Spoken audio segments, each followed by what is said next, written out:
Salutations. Je suis Marie, âgée de 41 ans. Réfléchir au passé donne l'impression d'un voyage vers une époque différente où le charme de l'amour et les promesses d'éternité m'aveuglent sur la véritable nature de l'homme que j'ai épousé. Folk. À 23 ans, j'étais une jeune femme emportée dans une romance tourbillonnante, ignorant le monstre derrière sa façade charmante. Complètement captivée par Franck. Je croyais chaque mot de ses lèvres mielleuses. Il avait le dos de m'attirer, me faisant sentir comme la personne la plus importante. Cependant, avec le temps, des fissures sont apparues, révélant un courant toxique menaçant notre relation. Franck maîtrisait la manipulation émotionnelle, tordant mes paroles et mes actions contre moi, me laissait sans douter de moi-même malgré son comportement. Je l'excusais convaincue que l'amour pouvait guérir toutes les blessures. Mais l'amour, comme j'ai appris, ne peut pas réparer l'irréparable. La prise de conscience de la malveillance de Frog est venue trop tard.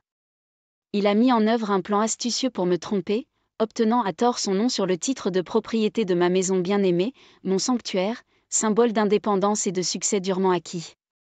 Tout a commencé innocemment avec Franck, proposant une propriété conjointe, une suggestion que j'ai naïvement acceptée, aveuglée par l'amour.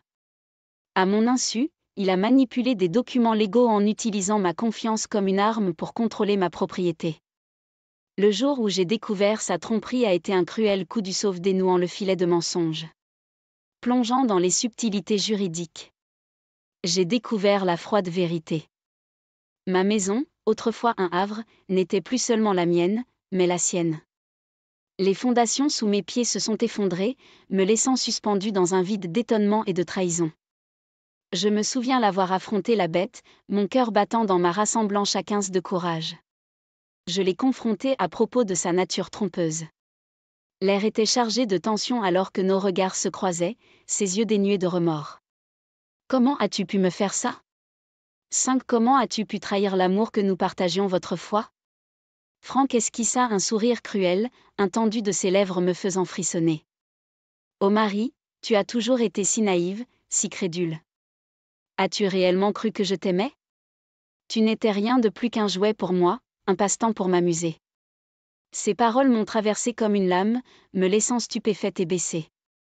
La profondeur de sa cruauté était insondable, je me souviens d'avoir affronté la bête, mon cœur battant dans ma rassemblant tout mon courage. Je l'ai confronté au sujet de sa nature trompeuse. L'atmosphère crépitait de tension lorsque nos regards se sont croisés sans regard dénué de remords. Pourquoi m'as-tu fait ça, Franck ? Comment as-tu pu trahir l'amour que nous avions autrefois ? Franck esquissa, un sourire cruel, à pu méprisant de ses lèvres, me donnant des frissons dans l'eau douce. Oh Marie, tu as toujours été si innocente, si facilement trompée. As-tu cru que je t'aimais ? Tu n'étais rien de plus qu'un jouet pour moi, une source d'amusement. Ces paroles m'ont traversée comme une lame, me laissant choquée et baissée. L'ampleur de sa cruauté était incompréhensible. Comment peux-tu dire ça ? Je me suis dévouée à toi, je t'ai soutenue dans les bons et les mauvais moments et c'est ainsi que tu me rends l'appareil. Le sourire de Franck s'élargit, ses yeux étincelants d'une satisfaction perverse. Tu n'étais qu'un moyen pour parvenir à une fin. Marie, un marchepied sur mon chemin vers un gain personnel. De prendre cette maison n'était qu'un petit échantillon du pouvoir que je pourrais réellement exercer sur toi. Ces paroles planaient dans l'air dégoulinant d'arrogance et de mépris. J'ai lutté pour contenir la montée de colère bouillonnant en moi. La révélation m'a secoué jusqu'au plus profond de moi. Comment ai-je pu être si aveugle, me laissant m'empêtre dans cette toile complexe de tromperie suite à la confession sans cœur de Franck ? Mon cœur s'est brisé en encore de plus petits morceaux. Comme si sa 13 ans ne suffisait pas, il a enfoncé le clou en annonçant son désir de divorcer. Les fondations mêmes de mon monde se sont effondrées sous moi et j'ai eu du mal à reprendre mon souffle au milieu de la dévastation. Dans un moment de folie, j'ai commencé à le supplier. Franck, s'il te plaît, nous pouvons surmonter cela. Réparons ce qui est brisé entre nous. Je t'aime toujours malgré tout. Nous ne pouvons pas aller jusqu'au divorce. Ma voix tremblait de désespoir, mon esprit obscurci par la manipulation et la prise hypnotique qu'il exerçait sur moi. Incapable d'imaginer une vie sans lui, même au milieu du piège toxique qu'il avait tissé autour de nous. J'ai trouvé Franck inflexible. Ses yeux ne montraient aucune trace de compassion lorsqu'il déclara « Ça suffit. Marée, Jean, et assez de cette mascarade. Tu ne représentes plus rien pour moi. Il est temps pour toi d'affronter les conséquences de ta naïveté et de ta folie. » Son rejet impitoyable a ajouté une couche supplémentaire de désolation à mon esprit déjà brisé. Autrefois, mon confident et mon partenaire, la personne en laquelle je croyais s'était transformé en un étranger sans cœur, malgré nos vies, d'être là l'un pour l'autre, dans le meilleur comme dans le pire. Franck m'a abandonné. Je l'ai supplié d'écouter, essayant de réparer les morceaux brisés de mon cœur. Le visage de Franck s'est tordu en un ricanement moqueur, ses paroles dégoulinant de mépris alors qu'il rejetait Novix, affirmant qu'il ne signifiait rien pour lui.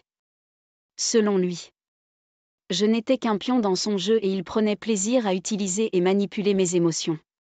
La vérité m'a frappé comme une vague déferlante enlevant les derniers vestiges de déni. J'avais été aveugle à la véritable nature de l'homme que je croyais aimer, simplement une marionnette dans son plan calculé. Après que le divorce a été finalisé, mon cheminement vers la guérison a commencé. Les blessures infligées par la manipulation et les abus de Franck étaient nécessitant une période prolongée pour retrouver mon sens de soi et reconstruire les morceaux brisés de ma vie. Cherchant du réconfort et une thérapie, j'ai affronté le traumatisme que j'avais à endurer, reprenant progressivement ma force intérieure. Pourtant, une bataille est restée irrésolue, le combat pour ma maison volée. Affronter Franck au tribunal m'a rempli de crainte, ravivant la peur qui m'avait tourmenté pendant si longtemps. Malgré la valeur sentimentale de la maison, j'ai été paralysée par la peur et je n'arrivais pas à me résoudre à me battre pour elle. J'ai choisi de louer un modeste appartement à la place, refusant de subir le tourment de le affronter à plusieurs reprises pour récupérer ce qui m'appartenait légitimement. 15 longues années s'étaient écoulées depuis que Franck avait acquis frauduleusement le titre de propriété de ma maison chérie. Pendant 7 ans, j'ai réussi à reconstruire ma vie, créant le nouveau havre rempli d'amour, de positivité et d'un sentiment de sécurité. Bien que les cicatrices de mon passé demeuraient gravées dans mon âme, j'ai choisi d'avancer, laissant derrière moi les expériences traumatisantes et me concentrant sur la paix retrouvée dans ma vie. Pourtant, j'avais développé une certaine résilience, une détermination à ne pas permettre aux ombres de mon passé de façonner mon avenir. Puis, un jour crucial, un message inattendu a illuminé l'écran de mon téléphone depuis Facebook, portant un nom qui a suscité un mélange complexe d'émotions.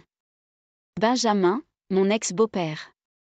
Des années s'étaient écoulées sans aucun contact et je me demandais ce qui aurait pu le pousser à me contacter.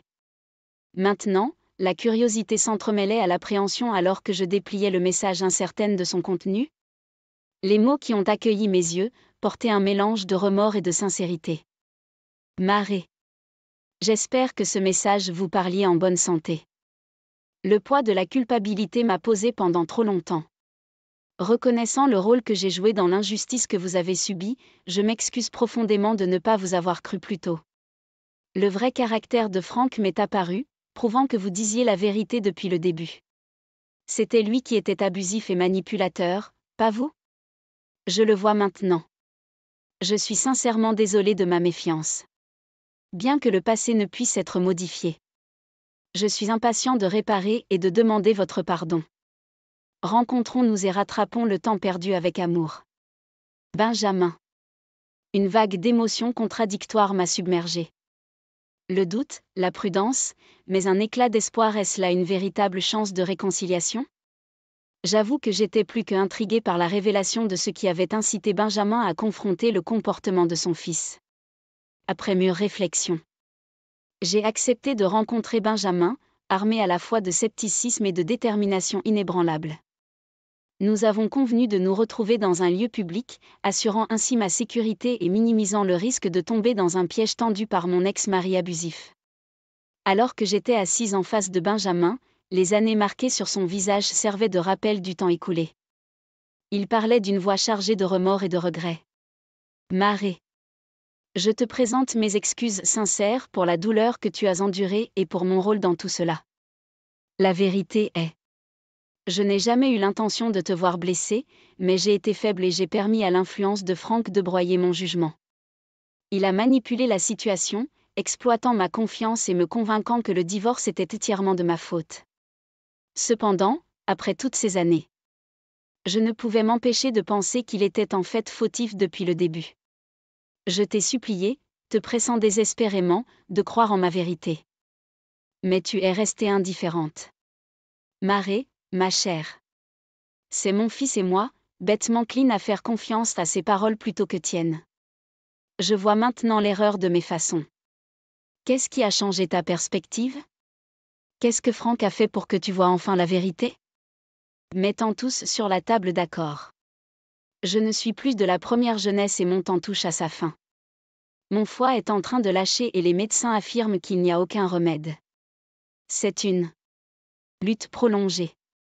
Et dès que Franck a appris ma maladie, il semblait pressé d'organiser mes funérailles. Son comportement est devenu de plus en plus étrange, obsédé uniquement par l'héritage qu'il anticipait après ma disparition. Il est tout à fait choquant de voir à quel point il peut être insensible. En prenant conscience de cela, mes pensées se sont tournées vers toi et j'ai commencé à me demander si tu étais la victime depuis le début. Franck a réussi à me convaincre qu'il était un véritable monstre qui ne se souciait de personne, prêt à écraser quiconque sur son chemin. Lorsque je l'ai confronté avec mes soupçons, exprimant ma croyance en ton innocence, il n'a fait que confirmer mes doutes avec des réponses d'arrogance et méprisantes. Je reconnais maintenant qu'il était le véritable monstre et je regrette profondément de ne pas avoir prêté attention pendant le divorce. Je te présente mes excuses de t'avoir écarté de ma vie sans une compréhension appropriée. Est-ce ma tentative de rectifier mes erreurs? Peut-être, mais je suis conscient que cela peut sembler être un réveil de conscience soudain pour éviter un destin sombre. Marée. Je comprends si le pardon est tant de portée après tout ce temps. Néanmoins, je serais reconnaissant si vous pouviez partager mes derniers moments avec moi. Miadar Franck. Je n'ai personne et quitté ce monde en compagnie d'une âme authentique et bienveillante. M'apporterait du réconfort. Mon cœur oscillait entre la possibilité du pardon et la lutte avec le fardeau de la trahison. Pourrais-je confier les paroles de cet homme mourant? Était-il sincère dans son désir de rectifier le passé? L'expérience d'être marié à son fils avait déjà été traumatisante et l'adage selon lequel la pomme ne tombe pas loin de l'arbre résonnait dans mon esprit. Comment pourrais-je croire en la bonté de cet homme alors que son fils excellait dans la tromperie et la manipulation des autres? J'avais besoin de réfléchir à cela, alors j'ai exprimé franchement mes réserves et nous avons ensuite suivi des chemins séparés. La nouvelle de l'insuffisance hépatique terminale de Benjamin a suscité un mélange de tristesse et d'émotions contradictoires. Malgré la douleur qu'il m'avait causée, ainsi qu'à son fils. Je ne pouvais m'empêcher de ressentir une pointe de compassion et d'empathie pour sa santé déclinante. La fragilité de la vie avait le dos de remettre les choses en perspective au fil des films, des semaines. Les demandes de Benjamin persistaient dans les recoins de mon esprit, provoquant un tourment. Je me suis retrouvée déchirée entre le passé et le présent, le pardon et l'autopréservation. Prise à jour, alors que je luttais avec ma décision, la sonnerie du téléphone brisa le silence. C'était Benjamin. Sa voix frêle, emplie d'urgence, implorait ma présence à l'hôpital. Le temps filait et il souhaitait s'excuser en personne avant de quitter ce monde. Malgré le poids de ses paroles, j'ai hésité mais j'ai finalement accepté, reconnaissant que l'acceptation pourrait offrir une forme de clôture et une chance de confronter les démons du passé. En pénétrant dans les couloirs stériles et sombres de l'hôpital, mon cœur battait la chamade d'anticipation et de crainte. Cela servait de rappel brutal de la fragilité de la vie et de la nature éphémère de notre existence. Dans la chambre d'hôpital de Benjamin, j'ai rencontré un homme affaibli, allongé dans un lit qui semble être grand pour son état dégradé. Malgré un aspect pire que la dernière fois que je l'ai vu. Je ne pouvais m'empêcher de sympathiser. Mettant de côté mes réserves. J'ai tendu la main à un homme qui avait autrefois été une figure paternelle importante dans ma vie. Indajama. Je suis vraiment désolée de te voir dans cet état. J'aurais dû mettre de côté ma fierté et t'appeler plus tôt. Si j'avais su que les choses s'étaient aussi mal passées, je serais venue plus tôt. Je suis vraiment désolée. Non, ma chère, ne sois pas désolée pour moi. J'ai vécu une vie bien remplie. Si quelqu'un devrait s'excuser, c'est moi pour le comportement stupide de mon fils. Chère Marie, je présente mes sincères excuses. J'ai vécu une vie bien remplie. Si quelqu'un devrait s'excuser, c'est moi pour le comportement stupide de mon fils. Chère Marie, je présente mes sincères excuses. Encore une fois. Je regrette profondément la douleur que mon fils vous a causée et je m'excuse également de vous avoir douté. Benjamin. Merci beaucoup. Il y a un autre aspect pour lequel je cherche pardon, ma malhonnêteté. Oui, je ne t'ai pas juste amené ici pour présenter des excuses. Oh, la vraie raison derrière ma convocation est de vous faire part de ma décision de transmettre mon héritage. Maintenant, je comprends ta confusion te demandant pourquoi j'avais besoin de ta présence pour cette révélation. Juste au moment où Benjamin allait être élucidé, notre conversation a été interrompue brusquement. La porte s'ouvrit et Franck s'éteint là, son regard croisant le mien, éclatant de rage. Il exigea brutalement de savoir pourquoi j'étais dans la chambre d'hôpital de Benjamin. Marée, mais que diable fais-tu ici ? Benjamin affaibli mais résolu prit la parole, l'indignation tremblant dans sa voix. Franck, n'as-tu aucune décence ? Non, Marie a tout à fait le droit d'être ici parce que je le dis. C'est tout de même mon lit de mort. Un torrent de paroles enflammées a éclaté entre eux. Chacun défend dans son point de vue. J'ai réprimandé Franck pour son comportement toxique et sa manipulation révélant l'ampleur de sa cruauté. Franck, aussi arrogant que toujours, a rejeté les paroles de Benjamin et a essayé d'affirmer sa domination, pris dans la tourmente. Je ressentais de la frustration et du désespoir, tentant de s'échapper du tumulte croissant. Je me suis élevée de ma chaise, cependant. La voix de Benjamin a arrêté mes pas. Marie, s'il te plaît, reste.